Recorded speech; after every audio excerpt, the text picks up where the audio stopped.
يا ابن آدم خلقتك للعبادة فلا تلعب، وضمنت لك رزقك فلا تتعب.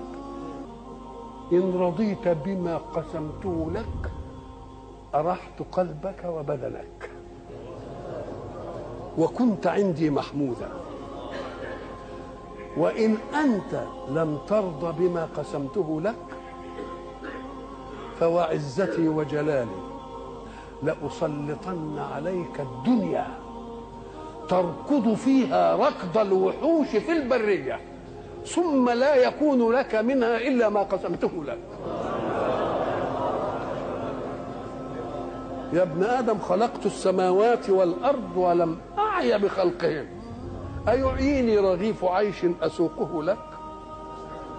يا ابن آدم لا تسألني رزق غد كما لم أطلب منك عمل